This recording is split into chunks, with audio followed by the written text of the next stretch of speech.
ने कहा था ना, जिस दिन अकेला होगा उस दिन आपको दुख ज्यादा लगेगा, लेकिन जिस दिन 2 या 3 हो गए तो उस दिन मैं फिर अपना क्रेडिट इस्तेमाल कर लूंगा। तो इसका मतलब है कि एक वो क्रेडिट, इस 2 में से एक नेट हो गया और रह गया एक में अब डिसीजन क्या है, चाय, जूस, समोसा? चाय बिल्कुल भी नहीं। नहीं, लेकिन उसके बाद आपने रिवाइज चाय पी, बहुत ही बुरी थी। आपने यहाँ एडमिनिस्ट्रेशन को फीडबैक दिया। असल में मैं तो इस वक्त एक टीचर हूँ, मैं एसबीआई की मैनेजमेंट से माइनस हुआ हूँ। मैं तो हूँ इस वक्त एसबीआई स्किल्स की मैनेजमेंट में, जो कोर्सेज वगैरह और वो सारी चीजें। अब तो हम अगले लेवल पे चले गए हैं। हम कह रहे हैं कि जब पढ़ाई वाला मामला सही हो गया, फिर बच्चों की नौकरियां, उनकी स्किल्स और इस तरह की चीजों पे काम करना है।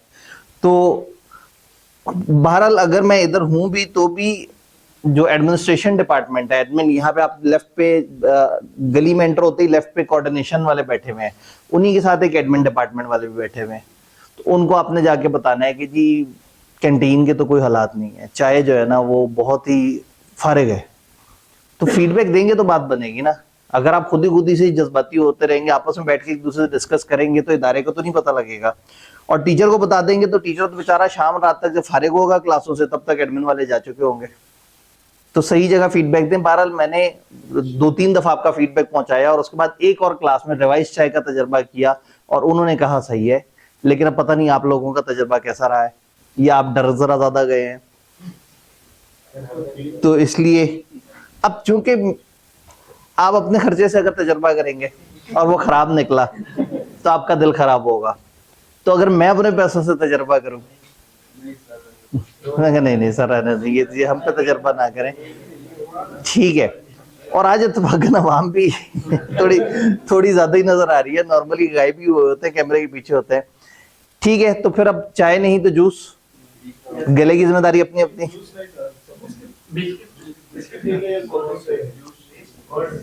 चले, समोसा तो मेरे ख्याल में ज्यादा खराब चीज होती है। चाय इनकी अच्छी लगी है, वो चाय खराब लगी है, समोसा अच्छा लगा है। समोसा तो फिर ज्यादा खतरनाक आइटम है। चाय तो फिर भी फ्रेश बनने वाला आइटम है। समोसा तो ऑब्वियसली वो तो बेचारे की अपनी लाइफ, और वो जिस तरह के तेलों में बना हुआ होता है, ये जितना मर्जी साफ तेल भी ले आए यहाँ पे, हो सकता है ये समोसा मार्केट से लेके आते हो। तो वो इससे पहले जिधर एक कॉलेज में बड़ा मजेदार सा सेटअप होता था, उनका एक कैंपस होता था, वो तकरीबन सुबह ही वहां ना 1 बजे तक क्लासेस होती थी और वो तकरीबन बंद हो जाता था। उसके बाद उनके पास जो बचे हुए समोसे होते थे वो अपने दूसरे कैंपस भेज देते थे। दूसरा कैंपस चलता था 4-4:30 बजे तक। फिर जब दूसरा कैंपस अपने आप को क्लोज करने लगता था तो भेज देते थे एसीसी अपने कैंपस में, जहाँ सीए फाइनल भी होता था, जहाँ रात तक हम लोग बैठे हुए होते थे। तो कई दफा ना मुझे रात में वहां कुछ बचे हुए समोसे नजर आते थे, तो मैं सोचता था कि वो सुबह वालों के साथ पता नहीं क्या होने वाली है, क्योंकि जो रात में बच गए अगले दिन ओपनिंग बैलेंस होगा सुबह वाले कैंपस में। तो जो है ना वो समोसे के साथ तो इस तरह की कहानियां हो सकती हैं। तो बड़ा खतरनाक आइटम है। अब पता नहीं यहाँ पे ये लोग स्टॉक मैनेजमेंट को कैसे लेके चल रहे हैं, लेकिन बहरहाल रिस्क तो नहीं लेना चाहिए। फिर भी अगर आप समोसे में इंटरेस्टेड हैं तो, चाहे आप लोगों ने माइनस कर दी, समोसे में आप इंटरेस्टेड नहीं है, जूस गला खराब कर देगा, ले दे के बिस्किट बचे। इज्तिमाई आवाज जो है ना वो बिस्किट की आ रही है। वो इज्तिमाई नहीं है, वो इनफरादी आवाज है। इज्तिमाई कहते हैं जिसमें जरा ज्यादा लोग हो। चलें एक काम कर लेते हैं, ये पूछ लेते हैं कि कोल्ड ड्रिंक में कितने लोग इंटरेस्टेड है। उफ, इसका मतलब है कि आप आवाजें निकालते हुए जो है ना वो इज्तिमाई नहीं थे, लेकिन हाथ खड़ा करते हुए। और बिस्किट्स में कितने इंटरेस्टेड है? तो इसका मतलब है कोल्ड ड्रिंक जो है वो क्लियरली लीड ले गई है, और जिम्मेदारी अपनी अपनी। अब सवाल ये है कि इनके पास कोल्ड ड्रिंक कौन सी है?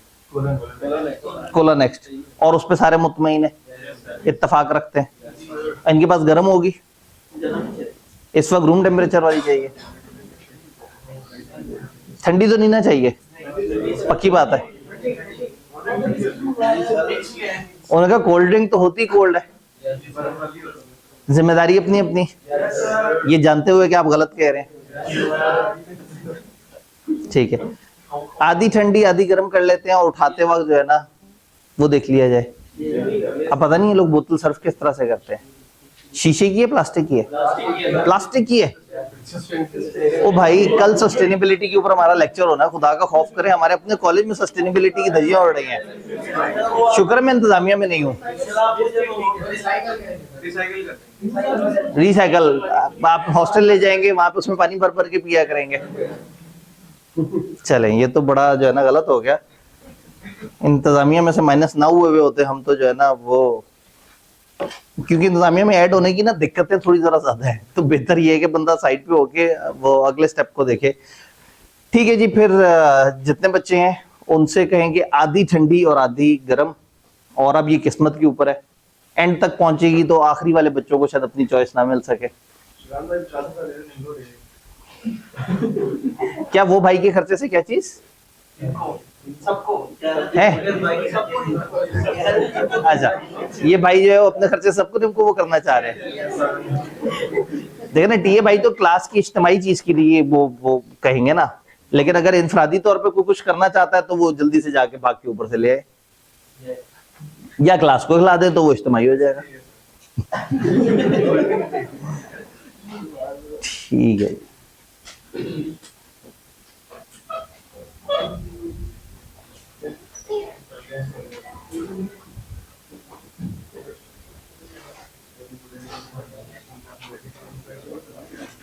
हाँ जी, कल थोड़ी सी पढ़ाई की थी।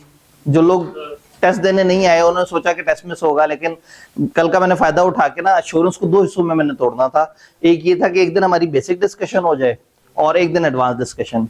एश्योरेंस पे ये अब इस वक्त हमारा तीसरा लेक्चर है। सबसे पहले हम लोगों ने बात की थी कि रीजनेबल एश्योरेंस और लिमिटेड एश्योरेंस क्या है, और ऑडिट में कौन सी एश्योरेंस मिलती है और रिव्यू में कौन सी एश्योरेंस मिलती है। फिर उसके बाद लास्ट लेक्चर में हमने पढ़ा था कि जो एश्योरेंस है उसके कुछ एलिमेंट्स होते हैं। 5 निशानियां आपको नजर आती हैं एश्योरेंस एंगेजमेंट के अंदर, वो 5 कौन सी चीजें हैं? 3 पार्टीज होनी चाहिए। उसके बाद वो एक ना क्राइटेरिया, कोई क्राइटेरिया होना चाहिए जिससे चीजें मैच की जाएं। उसके बाद क्राइटेरिया से अमल करके रिजल्ट निकालने की कोशिश करते हैं। क्राइटेरिया को एक और चीज के साथ मैच करते हैं, जो अभी तक इन्होंने नहीं बताया था इसलिए मैं नाम नहीं ले रहा। क्राइटेरिया को एक और चीज से मैच करते हैं और एक एविडेंस हासिल करने की कोशिश करते हैं। नहीं जी, 3 पार्टीज हो गई, क्राइटेरिया होकर एविडेंस हो गया। उसको मैच करते हैं, ऑडिट के अंदर होता है वो होता है फाइनेंशियल रिपोर्टिंग। उन्होंने कहा उसको मैच करते हैं उससे जो ऑडिट में होता है फाइनेंशियल रिपोर्टिंग फ्रेमवर्क। तो ये बात तो थोड़ी सी टेढ़ी हो गई। सब्जेक्ट मैटर, मुद्दा जिसकी ऊपर एश्योरेंस देनी जानी है। तो एक मुद्दा है सब्जेक्ट मैटर जिसको क्राइटेरिया के साथ मैच करेंगे, इवेल्युएट करने से जो रिजल्ट निकलेगा उसे एविडेंस कहेंगे, और इस एविडेंस के बाद जो आउटकम दिया जाएगा वो एक एश्योरेंस रिपोर्ट होगी। 3 तरह के लोग इन्वॉल्व होंगे, एक वो जिसने वो सब्जेक्ट मैटर बनाया है या सब्जेक्ट मैटर के लिए जो रिस्पॉन्सिबल है, एक वो जो आके चेक कर रहा है, और एक वो जिनके लिए ये सारा काम हो रहा है, इंटेंडेड यूजर।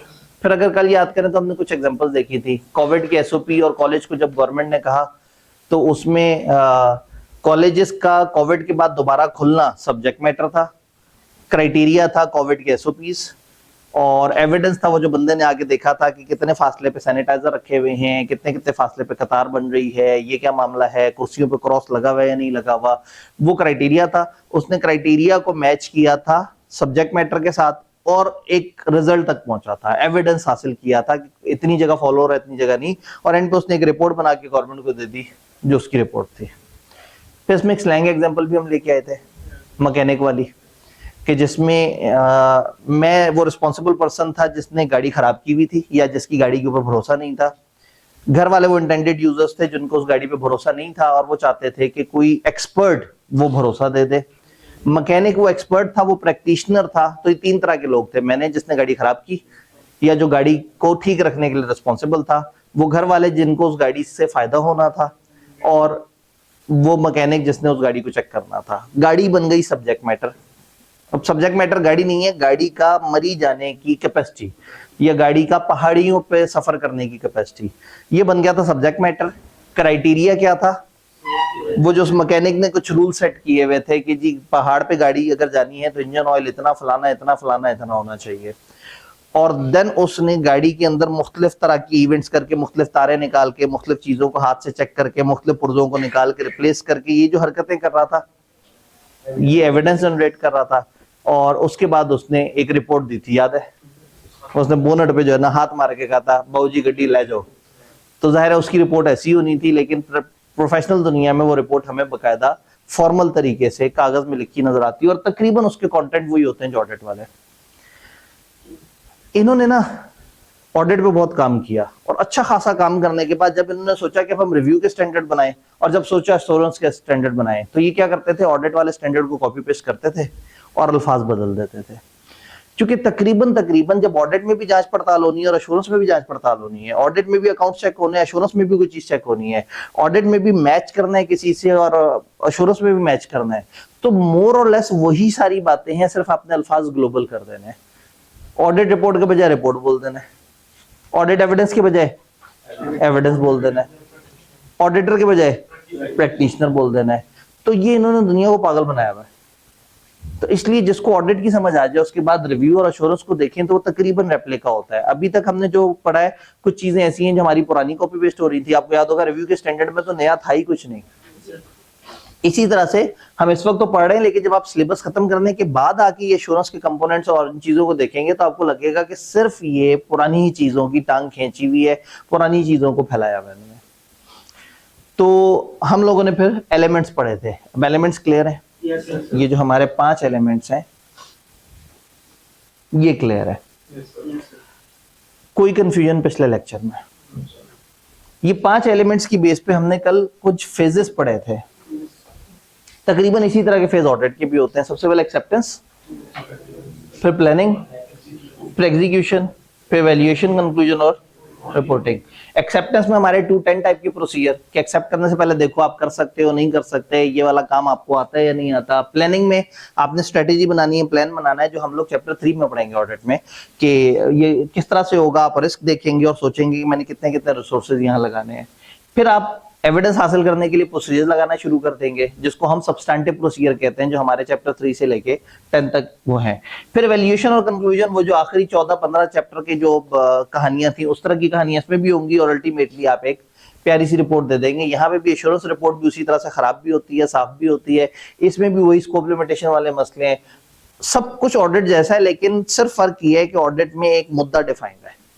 ऑडिट उस तरह की एश्योरेंस है जिसके 5 एलिमेंट्स प्री डिफाइंड है। रिस्पॉन्सिबल पार्टी हमेशा मैनेजमेंट होगी, प्रैक्टिशनर हमेशा ऑडिटर होगा, इंटेंडेड जो वो है जो यूजर्स हैं या जो इंटेंडेड पार्टी है वो शेयर होल्डर्स होंगे या यूजर्स ऑफ फाइनेंशियल स्टेटमेंट होंगे। सब्जेक्ट मैटर हमेशा फाइनेंशियल स्टेटमेंट होगा, क्राइटेरिया हमेशा फाइनेंशियल रिपोर्टिंग फ्रेमवर्क होगा, एविडेंस हमेशा ऑडिट एविडेंस होगा, रिपोर्ट हमेशा ऑडिट रिपोर्ट होगी। तो सब कुछ वैसा ही है जो हम ऑडिट में पढ़ रहे हैं, सिर्फ एश्योरेंस में फर्क ये होता है कि assurance can be for anything, और ऑडिट स्पेसिफिक कर दिया हमारी दुनिया ने एक ही तरह की हरकत को, एक खास तरह के फाइनेंशियल्स को एक खास तरह के स्टैंडर्ड से जब मैच करके खास एक्टिविटी करेंगे वो ऑडिट है। लेकिन कल को एक कॉलेज सही से ओपन हो सकता है या नहीं, इस पे एश्योरेंस दे। एक फैक्ट्री सही काम कर रही है या नहीं, मजदूर एफिशिएंटली काम कर रहे हैं या नहीं कर रहे, हमारे स्टैंडर्ड जो कॉस्टिंग है उसके प्रिंसिपल फॉलो हो रहे हैं या नहीं हो रहे, मार्केटिंग कैंपेन अच्छी थी या नहीं थी। तो किसी दुनिया में हर चीज के ऊपर एश्योरेंस हो सकती है। तो एश्योरेंस इतना बड़ा स्कोप है कि इसके अंदर हजारों तरह की असाइनमेंट्स आ सकती हैं। कल फिर हमने कुछ टिपिकल एग्जांपल्स भी देखी थी कि मुख्तलिफ तरह की असाइनमेंट्स हो सकती हैं। कोई ऑपरेशनल एफिशिएंसी की असाइनमेंट हो सकती है, कोई अकाउंट को चेक करने वाली असाइनमेंट हो सकती है, कोई इंटरनल कंट्रोल्स को चेक करने वाली असाइनमेंट हो सकती है। क्या ये सारी बातें समझ आ रही हैं? पक्की बात है, कोई कंफ्यूजन नहीं यहाँ तक। अब यही बोर्ड डिस्कशन हम थोड़ा सा आगे कंटिन्यू करेंगे। आज हम एश्योरेंस के ऊपर कुछ छोटी छोटी सी और डिफरेंट तरह की बातें करेंगे। सिर्फ एक नई बात होगी, बाकी सारी बातें तकरीबन ऑडिट से मैच कर रही होंगी। तो पहले नई बात करें या पहले ऑडिट से मैच करती हुई बातें कर लें? नई बात। एश्योरेंस एंगेजमेंट्स की 2 मशहूर किस्में हैं। 2 मशहूर किस्मों में एक को हम कहते हैं अटेस्टेशन एंगेजमेंट और एक को हम कहते हैं डायरेक्ट एंगेजमेंट। अटेस्टेशन से क्या लग रहा है? तस्दीक करना, किसी और ने कुछ कहा है और आप उसकी तस्दीक कर रहे हैं। और डायरेक्ट रिपोर्टिंग, खुद से क्लाइंट ने कोड ऑफ कॉर्पोरेट गवर्नेंस को बड़ा अच्छा फॉलो किया। कोड ऑफ कॉर्पोरेट गवर्नेंस आपको याद होगा, कंपनी लॉ में आपने पढ़ा था कि अगर कंपनियों को कंपनी चलाने का एक अच्छा सा सिस्टम बता दे एससीसीपी तो उन्हें फॉलो करना है। तो एक लॉ होता है कोड ऑफ कॉर्पोरेट गवर्नेंस, और अक्सर कंपनियां उसको फॉलो करती हैं। अब फर्ज करें हम एक सर्विस प्रोवाइडर को बुलाएं और कहें चेक करके बताओ हमने कोड ऑफ कॉर्पोरेट गवर्नेंस सही से फॉलो किया या नहीं किया, तो ये डायरेक्ट रिपोर्टिंग एंगेजमेंट है। चूंकि वो आएगा, चेक करेगा और वो रिपोर्ट देगा कि हाँ भाई मेरे ख्याल में आप लोगों ने इसको फॉलो किया है या nothing has come to my attention, याद है वो लिमिटेड वाली। तो ये अटेस्टेशन एंगेजमेंट कब होती? जब क्लाइंट ने code of corporate governance follow किया, आपको बुलाया और आपसे कहा कि हमने एससीसीपी को एक कंप्लायंस सर्टिफिकेट भेजा है जिस पे लिखा है हम डायरेक्टर्स ने कोड ऑफ कॉर्पोरेट गवर्नेंस को फॉलो किया है, तुम इस कागज को चेक करके बताओ सही है या नहीं। अब टेक्निकली अभी भी चेक तो आपने इंटरनल कंट्रोल्स ही करने हैं, अभी भी चेक तो आपने यही करना है कि इन्होंने कोड फॉलो किया या नहीं किया, लेकिन अब दोनों में फर्क आ गया। एक तरफ मैं आके डायरेक्टली कह रहा हूं कि हाँ भाई मैंने देखा है ये लोग अपना code of corporate governance follow कर रहे हैं, जबकि अटेस्टेशन एंगेजमेंट में मैं कहूंगा हाँ जी इन्होंने जो कागज दिया है एससीसीपी को, वो जो बात कर रहा है वो सही है। चेक तो मैंने यही किया कि कोड फॉलो कर रहे हैं या नहीं कर रहे, लेकिन कोड फॉलो करने की एक असर्शन, एक कागज, एक चीज उन्होंने बनाई हुई है और मैं उस चीज को चेक करके ये कह रहा हूं कि ये चीज ठीक बनी हुई है या नहीं बनी हुई। फॉर एग्जाम्पल अगर मुझे बुलाया जाता और कहते कि ये हमारे अकाउंट्स हैं, ये हमारी एंट्री हुई है, जरा देखो ये सही बनी हुई है नहीं बनी हुई, मैं उनकी एंट्रियां चेक करता और एंट्रियां चेक करके कहता हाँ जी आपके अकाउंटिंग रिकॉर्ड अच्छे हैं। लेकिन अगर उन्होंने उन एंट्रियों को जोड़ के फाइनेंशियल स्टेटमेंट्स बनाई हैं और आपसे कह रहे हैं ये अच्छी फाइनेंशियल स्टेटमेंट्स बनी हुई हैं, अब आप चेक कर दो, तो जब आप उस फाइनेंशियल स्टेटमेंट को देखेंगे, असल में आप फाइनेंशियल स्टेटमेंट्स को नहीं देख रहे, पीछे का प्रोसेस देख रहे हैं। एंट्री सही थी, रिकॉर्डिंग सही हुई है, लेजर सही बने थे, रसीदें सही मौजूद थी, तो अगर वो देख के आप कहते हैं ये फाइनेंशियल स्टेटमेंट्स ठीक बनी हुई है, तो बेसिकली आप अटेस्ट कर रहे हैं। दोनों का फर्क समझ आ रहा है? एक जगह सब्जेक्ट मैटर और एक जगह सब्जेक्ट मैटर इंफॉर्मेशन है। इधर सब्जेक्ट मैटर है, ये आधी ठंडी आधी गर्म है या सारी ठंडी है? सारी ठंडी है। चलो कोई बात नहीं, जो गर्म पीना चाहे उसके पास एक ऑप्शन है, थोड़ा सा रुक जाए गर्म हो जाएगी, ठीक हो गया। यार प्लास्टिक की बोतलें हैं तो खतरनाक हो गया काम। बस बच्चों के पास वाहिद जो अच्छी चीज थी अब जो है ना वो, इसलिए मैं इंतजामिया में नहीं जाता, नहीं तो मैं जो है ना नुकसान ज्यादा करता हूँ फायदा कम करता हूँ। लेकिन ये जो है ना ये इसके खिलाफ एक्शन लेना पड़ेगा। ईपा वाले आ जाएंगे, ईपा समझते हैं, एनवायरमेंट प्रोटेक्शन अथॉरिटी, तो जो है ना कॉलेज वालों को ये बताएंगे तो ये डर जाएंगे, अगर इन्हें सिर्फ सस्टेनेबिलिटी वाली बातें की तो समझ नहीं आएंगी इन्हें। दोनों में समझ आ रहा है फर्क? एक है सब्जेक्ट मैटर। फॉर एग्जाम्पल वो जो गाड़ी जिसके लिए मैं रिस्पॉन्सिबल था, तो घर वालों ने कहा कि जी मैकेनिक हमें ये बता दे कि ये गाड़ी सही है, गाड़ी पहाड़ों पे जा सकती है, तो ये डायरेक्ट रिपोर्टिंग एंगेजमेंट है। वो गाड़ी को देखेगा और गाड़ी के बारे में ओपिनियन देगा। और अगर फर्ज करें मैं घर वालों से कहूं हाँ भाई ये गाड़ी हम पहाड़ों पे लेके जाते हैं, क्या हुआ? कम पड़ गई बोतलें, ज्यादा बन गई। अभी भी कोई एक रहता है, वो ये होंगे भाई आपकी कहाँ गई? बैग में डाल ली, ठीक है।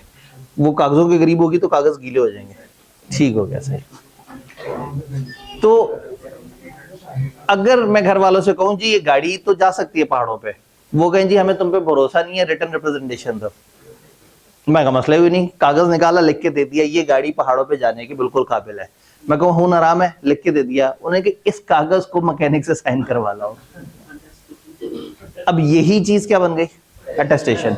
अब सब्जेक्ट मैटर है गाड़ी और सब्जेक्ट मैटर इंफॉर्मेशन है वो कागज जिस पे मैं ये असर्शन दे रहा हूं, मैं क्लेम कर रहा हूं कि गाड़ी ठीक है। तो अब अगर मैं उस कागज पे मैकेनिक से साइन करवा लाऊं तो इससे भी काम चल जाएगा। तो अटेस्टेशन एंगेजमेंट में क्या होता है? The responsible party evaluates the subject matter and provide subject matter information. Responsible party देखती है सब्जेक्ट मैटर, मैं देखूंगा गाड़ी कैसी है, ओके, और मैं फिर क्या करूंगा? मैं एक सब्जेक्ट मैटर इंफॉर्मेशन दे दूंगा कि हाँ भाई ये मेरी गाड़ी ठीक है। Practitioner role is to assess and attest whether this information is reliable. इसका मकसद ये है कि देखिए कि वो जो उसने इंफॉर्मेशन दिया है, सब्जेक्ट मैटर पे जो इंफॉर्मेशन दी है वो ठीक है या नहीं. Audit is a common example. Management prepares the financial statement and auditor express an opinion on them. The report refers to assertion made by the responsible party. Responsible party ने कहा ये अकाउंट्स है. याद है हमने क्या था कि आपका फाइनल एविडेंस कब होगा? आखिरी एविडेंस ऑडिट का 2 आखिर में चीजें लेनी थी उनसे, रिटर्न प्रेजेंटेशन और साइन फाइनेंशियल स्टेटमेंट. वो जो आखिरी दिन हम कहते हैं साइन और फिर कहते हैं लिख के दे दो कि ये हमने बनाए हैं और ये सही है. तो टेक्निकली हम उनसे सब्जेक्ट मैटर इंफॉर्मेशन पकड़ रहे हैं और उसके बाद हम उसके ऊपर ओपिनियन दे रहे हैं.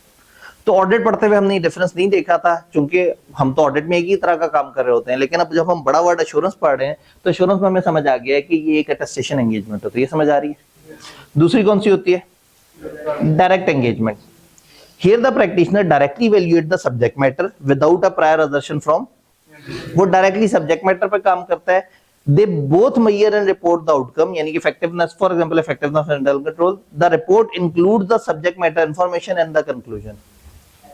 अब रिपोर्ट देने वाला ही कहता है कि ये वो चीज है, ये फाइनेंशियल स्टेटमेंट, ये इसके फीचर्स हैं और हाँ भाई मैं इसके ऊपर ये ओपिनियन दे रहा हूँ. This type is often used in non-financial assurance like compliance audits वगैरह.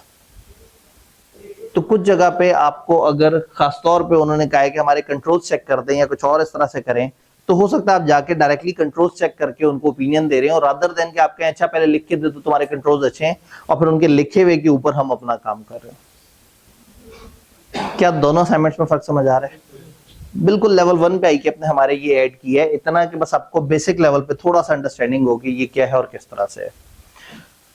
तो अब हमें एश्योरेंस की टाइप्स भी समझ आ गई हैं. अब हम ऑडिट वाली बातें ही रिपीट कर रहे होंगे. प्रैक्टिकल एग्जांपल्स कल हम लोगों ने देखी थी. तो हमने कहा था कि ऑडिट और रिव्यू भी एश्योरेंस की एग्जांपल है. उसके अलावा अकाउंट रिसीवेबल का जो प्रोस्पेक्टस में प्रोफॉर्मा फाइनेंशियल इंफॉर्मेशन होती है, इंटरनल कंट्रोल के ऊपर, सस्टेनेबिलिटी तो हमारा आगे टारगेट है ही है.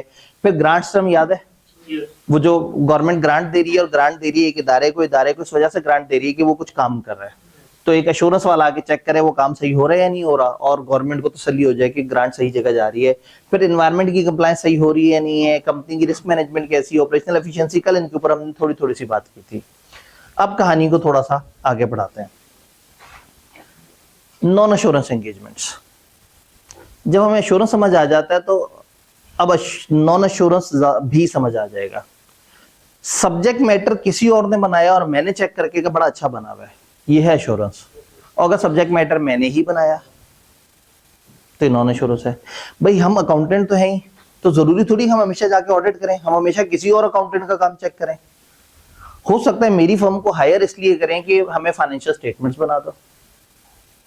हो सकता है मेरी फर्म को इसलिए हायर करें कि हमें टैक्स रिटर्न बना दो.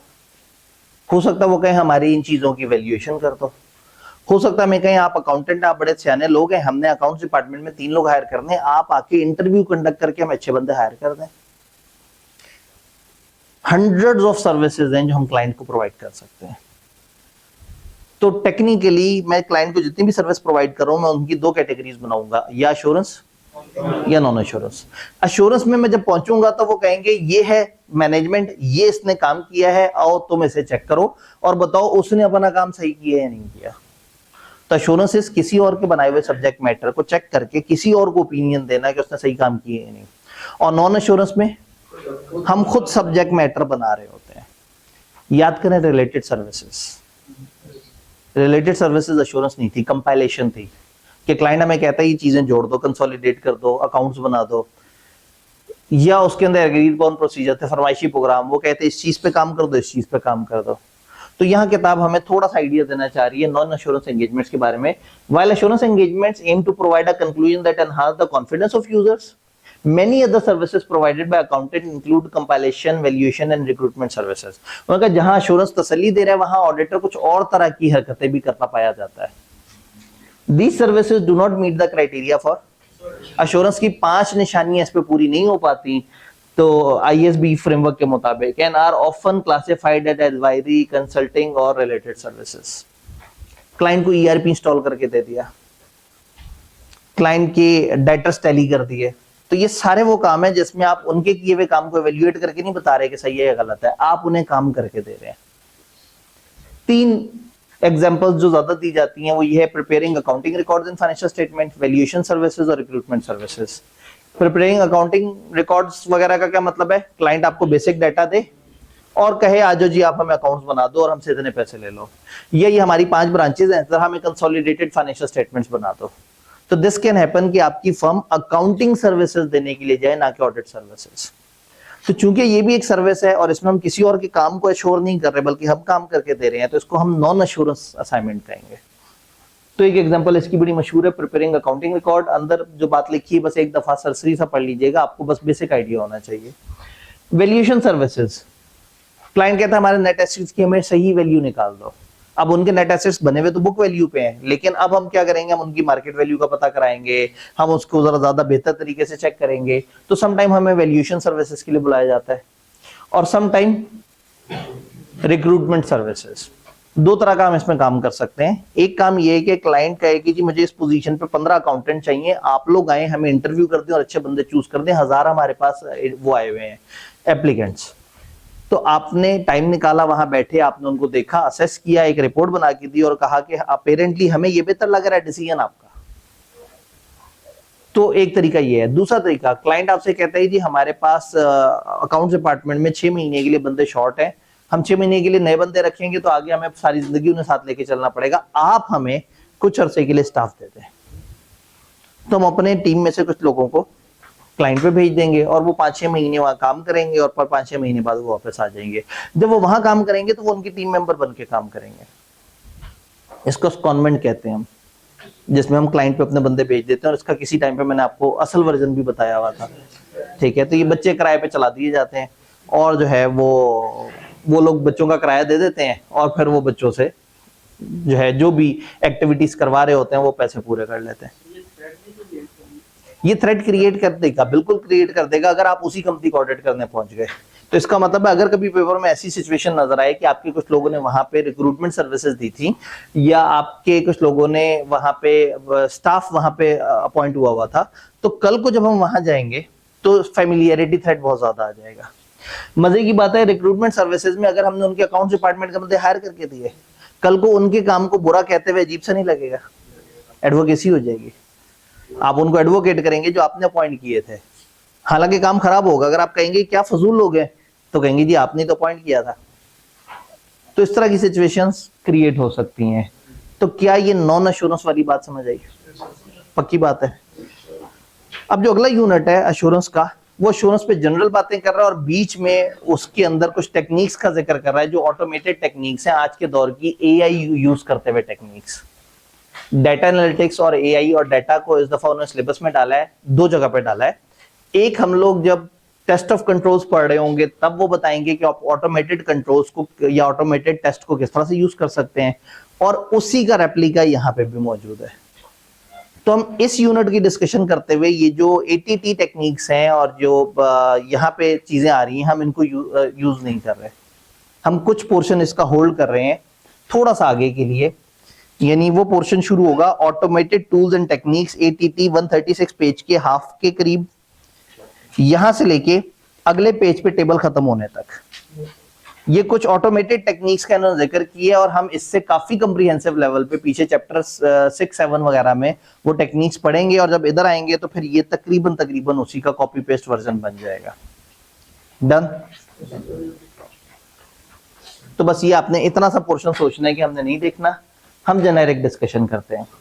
अश्योरेंस एंगेजमेंट की अदर कंसिडरेशन, जिस तरह से ऑडिट में मटेरियलिटी इंपॉर्टेंट है, इसी तरह से अश्योरेंस में भी मटेरियलिटी इंपॉर्टेंट है।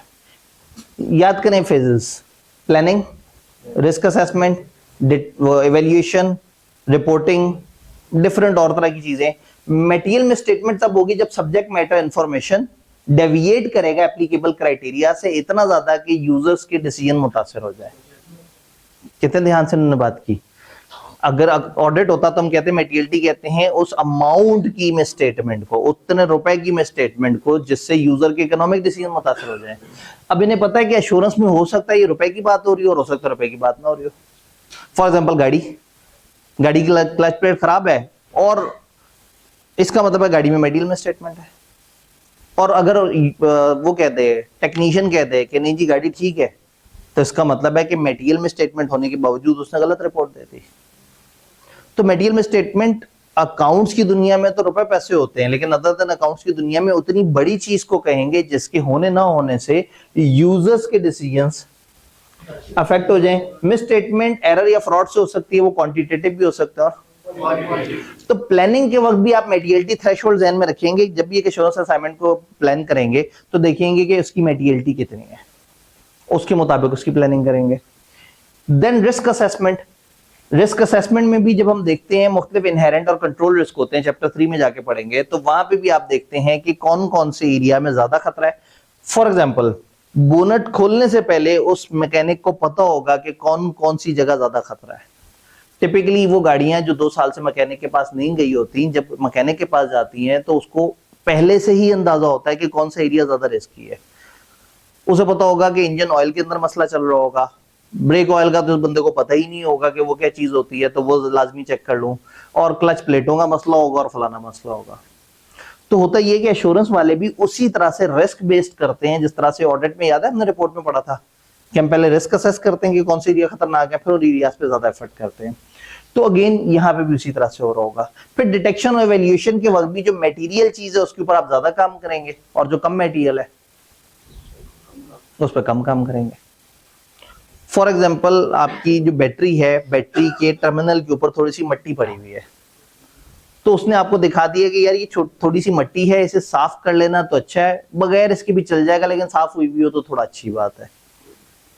याद है वो जो इमटेरियल में स्टेटमेंट हम मैनेजमेंट को देते जाते थे, और उनमें से जो ठीक कर देते थे अच्छी बात है, जो नहीं ठीक करते थे, अगर वो कलेक्टिवली भी मटेरियल होती थी, हम उसको इग्नोर कर देते थे। तो तकरीबन उसी तरह की बातें यहाँ पे भी होंगी। फिर करेक्शन और रिपोर्टिंग के वक्त भी जो है ना, जो बड़े लेवल की चीजें हैं वो उनको करेक्ट कराने पे ज्यादा जोर देंगे। बस तो जो मटेरियलिटी हम लोग थ्रू आउट ऑडिट में सोचते हैं, उसी तरह की मटेरियलिटी यहाँ हम एश्योरेंस में भी सोचेंगे। बात समझ आई? Quality of evidence. एविडेंस अच्छा होना चाहिए और उसका कंक्लूजन के ऊपर क्या इंपैक्ट आएगा। याद करें, हमने कहा था एविडेंस एक दूसरे से कोरॉबरेट करना चाहिए। एक जगह से एविडेंस आया और दूसरी जगह से एविडेंस अगर एक दूसरे को सपोर्ट करेंगे तो अच्छा है, लेकिन अगर एक दूसरे को कॉन्ट्राडिक्ट करेंगे तो हमें डर लगेगा। When evidence is consistent, forming a conclusion is relatively straightforward. जब आपकी एविडेंस कंसिस्टेंट हो, वो चीज सब आपस में मैच कर रही है, तो क्या हो जाएगा। लेकिन जब कॉन्ट्राडिक्टरी एविडेंस आएगा तो ये प्रोफेशनल जजमेंट और डिसीजन मेकिंग को खराब कर सकते हैं। कॉन्ट्राडिक्टरी एविडेंस कब आएगा? जब one piece of evidence support a conclusion while another suggest the contradictory. तब होगा जब एक उसको कहता होगा ये ऐसे है और दूसरा उसके अगेंस्ट चल रहा है। सच कॉन्ट्राडिक्शन रिक्वायर द प्रैक्टिशनर। जब भी क्लैश आएगा तो क्या होगा, आप देखेंगे कौन से पीस में ज्यादा रिलायबिलिटी है। ये इन्फॉर्मेशन मुझे बाहर से मिली है, ये इन्फॉर्मेशन मुझे अंदर से मिली है, इसमें खतरा ज्यादा है, इसमें खतरा कम है, ये ज्यादा बेहतर हो सकती है, कम बेहतर हो सकती है। आप उनको देखेंगे कि कौन सा ज्यादा रिलायबल है। एडिशनल प्रोसीजर लगाएंगे उन इनकंसिस्टेंसीज को रिजॉल्व करने के लिए। अवॉइड करेंगे इनकम्प्लीट या बाइस्ड एविडेंस पे रिलाई करने के, चाहे वॉल्यूम ज्यादा हो बाइस्ड एविडेंस का और एक तरफ वॉल्यूम कम हो लेकिन वो अनबाइस्ड एविडेंस है, तो आप किस पे ज्यादा भरोसा करेंगे? अनबाइस्ड पे।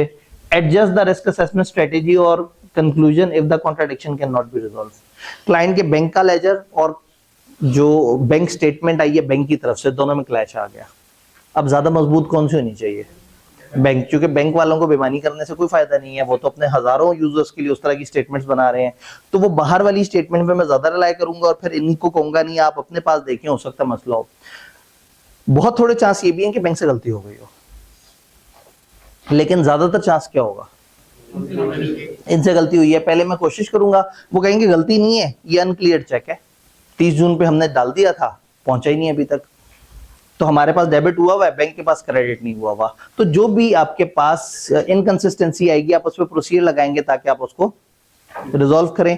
अगर स्टिल अनरिजॉल्व रहा, contradictory evidence may lead the practitioner to modify the opinion या एक्सपेंड टेस्टिंग और विदहोल्ड। यानी कि आप या तो खराब रिपोर्ट दे दें या आप मजीद एविडेंस हासिल करके सही नतीजे पे पहुंच जाएं, या फिर आप उस एंगेजमेंट को विदहोल्ड कर लें। आप कहें नहीं अभी नहीं, मैं पहले चीजें देख लूं, और अगर फिर भी चीजें सही नहीं मिल रही तो विड्रॉ की ऑप्शन तो आपके पास है। तो मेनली बेसिकली यहां हम विड्रॉ कर रहे हैं। बातें समझ आ रही हैं? कनेक्टेड इंफॉर्मेशन, जब आप एक चीज का ऑडिट कर रहे हैं तो उससे कनेक्टेड कुछ और इंफॉर्मेशन है जो आप चेक कर रहे होंगे। वही मैकेनिक गाड़ी को तो देख रहा है, लेकिन मुझसे भी सवाल पूछ रहा है साथ साथ कि बाबूजी आखिरी दफा इंजन ऑयल कब चेंज कराया था। अब एक इंफॉर्मेशन मैं दूंगा और एक इंफॉर्मेशन वो जो अंदर तार डालेगा उससे उसे पता लगेगा कि इस पे कितना ऑयल लगा हुआ है। वो दोनों इंफॉर्मेशन को एक दूसरे के साथ जोड़ के असेस करेगा। ऑडिटर भी जब ऑडिट करने जाता है तो कुछ एविडेंस सामने होता है, कुछ वो बातें पूछता है और कुछ बातें लिखवा लेता है, फिर उन सारी कनेक्टेड इंफॉर्मेशन को आपस में जोड़ के देखता है कि अब फीलिंग क्या आ रही है। तो अब यहाँ बस फैलाया हुआ है, वही चीज को बार बार दोबारा से रगड़ा हुआ है कि कनेक्टेड इंफॉर्मेशन में क्या होगा, रेफर्स टू डेटा और evidence that links various elements of subject matter being examined। Assurance engagement में ये इंटरकनेक्टेडनेस जो है वो हेल्प करती है प्रैक्टिशनर को कि वो ज्यादा कंप्लीट और ज्यादा कोहेरेंट अंडरस्टैंडिंग डेवलप कर ले। जो चीजें आपस में कनेक्टेड है आप उन सारी चीजों को इकट्ठे देखें तो फिर आपको मुद्दा ज्यादा समझ आएगा, रादर देन कि आप अलग अलग उनके ऊपर काम करें। जब इंफॉर्मेशन डिफरेंट सोर्सेज से आ रही होगी तो आपने देखना है कि वो कौन कौन से सोर्सेज हैं, और अगर वो अलग अलग सोर्सेज से आने वाली इंफॉर्मेशन एक दूसरे के साथ अलाइन कर जाती है, मैच कर जाती है, तो इससे क्या होगा, इससे रिलायबिलिटी और परसुएसिवनेस ऑफ एविडेंस बढ़ जाएगी। बात पता इतनी सी है कि आपने एविडेंस हासिल करते हुए कुछ और चीजों को भी देखना, और अगर मैच कर जाए तो कमाल है, ना मैच करे तो फिर परेशानी है। अब इस बात को फैला फैला के मैं तो अभी इसमें कुछ जगह तो कुछ वर्ड और शॉर्ट किए, आपके पास तो और ज्यादा चीजें भी आ रही हैं। किताब जज्बाती होके ऑडिट की एग्जांपल दी जा रही थी, लेकिन हम तो एश्योरेंस पे बात कर रहे हैं। कन्वर्सली इसके ऑपोजिट क्या है, इनकंसिस्टेंसीज या गैप अगर कनेक्टेड इंफॉर्मेशन में होंगी कैन सिग्नल एरर, फ्रॉड और कंट्रोल वीकनेस, जिससे आपको लगेगा कि उनकी फर्दर इन्वेस्टिगेशन होनी चाहिए। कनेक्टेड इंफॉर्मेशन रिस्क असेसमेंट में भी हेल्प करती है। प्रैक्टिशनर को ये पता लग जाता है कि कहाँ एनॉमलीज हैं, कहाँ कहाँ खतरा है, और इससे क्रॉस वैलिडेशन ऑफ एविडेंस हो जाती है। आप इस एविडेंस को उसके साथ, उसको उसके साथ जब आपस में कनेक्ट करके देखते हैं तो अश्योरेंस भी अच्छी आती है, और जब कनेक्ट नहीं हो रहे होते तो फिर अश्योरेंस खराब भी हो जाती है। कनेक्टेड इंफॉर्मेशन यूज करना हेल्प कर देता है प्रैक्टिशनर को, ताकि वो फुल पिक्चर देखे और अंडरस्टैंड करे different parts of the business आपस में कैसे रिलेट कर रहे हैं। तो कहने का मतलब है कि जब आपको एक सब्जेक्ट मैटर मिलेगा कि आपने इसके ऊपर काम करना है, तो भी आपने सिर्फ उस पर आइसोलेटेडली काम नहीं करना, आपने सारी चीजों को कलेक्टिवली देखना है। मैं फाइनेंशियल स्टेटमेंट्स देख रहा होता हूँ ऑडिट में, तो ये जरूर देखता हूँ कि अगर इनका एक लोन जो है वो वापस करने का टाइम आ गया, उनके पास पैसे नहीं है, तो ये क्या करेंगे। क्या ये मेरे टेंशन लेने वाली बात है कि ये कैसे पैसे देंगे, लेकिन मेरे फाइनेंशियल स्टेटमेंट का इस कनेक्टेड इंफॉर्मेशन से ताल्लुक है। ये कनेक्टेड इंफॉर्मेशन खराब हो गई तो मेरे फाइनेंशियल स्टेटमेंट्स की सेहत भी खराब हो जाएगी। तो ऑडिट करते हुए या एश्योरेंस के वक्त आपने हमेशा कनेक्टेड इंफॉर्मेशन को खास तौर पे देखना है, और कनेक्टेड इंफॉर्मेशन के साथ मेन इंफॉर्मेशन को जोड़ के ही आपने कंक्लूजन बिल्ड करना है। All clear? चूंकि किताब ने ये नया नया एरिया डालना था, वेरी फर्स्ट टाइम इसकी टेस्टिंग करनी थी, तो इसलिए इन्होंने इसका लेवल हल्का रखना था, लेकिन इतना हल्का नहीं रखना था कि 1-2 सफ़े का एरिया हो। तो इन्होंने फिर कहा कि आपने फैलानी है इंफॉर्मेशन, और जो फैलाने वाले साहब हैं वो फिर फैलाते चले गए। तो कोई बात नहीं, हम समेटने के लिए बैठे हुए। उन्होंने जो फैलाया है, हमने पढ़ना सारा है, लेकिन हमने जहन बना लेना है कि ये वही चीजें जो रिपीट हो रही हैं। तो एक दफा जब पूरा ऑडिट खत्म हो जाएगा तो ये एश्योरेंस वाली साइड पे आके हम तेजी से पढ़ेंगे, तो हमें ये एश्योरेंस की जो दोनों यूनिट्स हैं इनको हमने क्विकली उस टाइम पे स्किम कर लेना है। हमारे लिए जो इंपॉर्टेंट या नई इंफॉर्मेशन होगी वो सस्टेनेबिलिटी एश्योरेंस होगी, और वो भी नई बात नहीं है, मैंने सिर्फ सस्टेनेबिलिटी का वर्ड समझाना है, उसके साथ आप जब एश्योरेंस लगा देंगे तो सारी कहानी समझ आ जाएगी। और उसके लिए वो जो लेक्चर शेयर वाली बात है, मैंने एहतियातन स्लाइड पे कुछ ऐसी बातें डाली हुई हैं, तो कल हम देखेंगे कि हमारे पास कितना टाइम है। मैं कोशिश करूंगा खुद पे जबर करके जो है वो पूरे टाइम पे आके, ताकि हम बहुत अच्छी तसल्ली से डिस्कशन कर लें पहले सस्टेनेबिलिटी के ऊपर, और फिर सस्टेनेबिलिटी समझ आ जाए। एश्योरेंस आपको पहले से समझ आएगा, सस्टेनेबिलिटी बाद में समझ आ जाएगा, दोनों को जोड़ेंगे और बस फिर स्लाइडें देखते जाएंगे और मुस्कुराते जाएंगे। बात समझ आ रही है? कहानी अभी भी खत्म नहीं हुई। किताब को लगा अभी भी थोड़ा सा और बताना बाकी है, तो उन्होंने कहा जिस तरह से वहां सफिशिएंट अप्रोप्रिएट होता था ना ऑडिट में, ऑडिट में 2 चीज इंपॉर्टेंट है, आप सफिशिएंट अप्रोप्रिएट ऑडिट एविडेंस हासिल करें और आप हर चीज को डॉक्यूमेंट करें। तो इन्होंने वही चीज रिपीट कर दी है, in assurance engagement the auditor must obtain and document sufficient appropriate. Audit खा गए, कितने चला गए, वही स्टैंडर्ड पकड़े, कॉपी पेस्ट किया, ऑडिट हटा दिया और उसको जनरल बना दिया। To support their conclusion this means the evidence must be enough in quantity, sufficient होना चाहिए, and high in quality, appropriateness होनी चाहिए, अच्छी रेलेवेंस और रिलायबिलिटी हो। क्या ये अचीव हुआ या नहीं हुआ, क्या हमारा एविडेंस सफिशिएंट एप्रोप्रिएट है या नहीं है, प्रैक्टिशनर को चाहिए, ऑडिटर को नहीं चाहिए। प्रैक्टिशनर, यहां गुनाह होगा अगर आपने ऑडिटर लिख दिया। प्रैक्टिशनर को चाहिए कि एक दफा कुछ चीजें देख ले, क्या उसने कवरेज अच्छी कर ली है, क्या सारे सिग्निफिकेंट एरियाज और सारी जो बातें थी, सारे क्लेम्स उसने वेरीफाई कर लिए हैं, जो एविडेंस डिफरेंट सोर्सेस से आ रहा है वो रिलायबल कितना है, जो एविडेंस कहीं से आ रहा है क्या वो रेलेवेंट है, आप जो एविडेंस ले रहे हैं क्या उसका इस चीज से ताल्लुक भी बनता है नहीं बनता, और वो कंसिस्टेंट कितना है, डिफरेंट सोर्सेस से आया हुआ एविडेंस एक दूसरे को सपोर्ट कितना कर रहा है। तो जब ये सारे डिफरेंट सोर्सेस से एविडेंस आ जाएंगे और आप इनको इकट्ठा कर लेंगे तो हम कहेंगे कि हमारे पास सफिशिएंट एप्रोप्रिएट एविडेंस इकट्ठा हो गया है। बात समझ आ रही है। आखिरी चीज इसकी डॉक्यूमेंटेशन। एश्योरेंस एंगेजमेंट में प्रॉपर डॉक्यूमेंटेशन बड़ी क्रूशियल है। क्लियरली बताना चाहिए क्या प्रोसीजर परफॉर्म किए, क्या एविडेंस हासिल किया और कैसे वो एविडेंस कंक्लूजन को सपोर्ट कर रहा है। डॉक्यूमेंटेशन क्लियर होनी चाहिए और कंप्लीट होनी चाहिए। क्यों? ताकि कोई भी एक्सपीरियंस एश्योरेंस प्रोवाइडर आपकी डॉक्यूमेंटेशन देखे और उसे बात समझ आ जाए कि क्या हो रही है। याद है वो जो हमारा एक क्वालिटी रिव्यूअर आता था, याद करें, कहीं एक क्वालिटी रिव्यूअर आता था, किसी जगह हमने किसी स्टैंडर्ड में पढ़ा हो कि यहाँ हमारा एक क्वालिटी रिव्यूअर आएगा, हमारी क्वालिटी को चेक करेगा कि हमने सही ऑडिट किया या नहीं किया।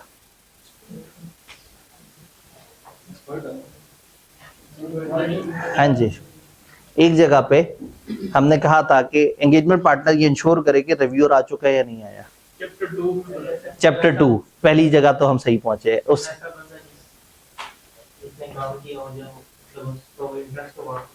जिसको इंटरेस्ट है, लेकिन मतलब इस वक्त वो जो हमने पढ़ा था कि एक रिव्यूअर अपॉइंट होता है, चैप्टर 2 तक तो हम सही पहुंच गए। आखिरी 2-3 पेजेस इन्होंने जिक्र किया। ISA 220 quality of audit, 6 stages थी जिसमें से 5वीं स्टेज थी परफॉर्मेंस।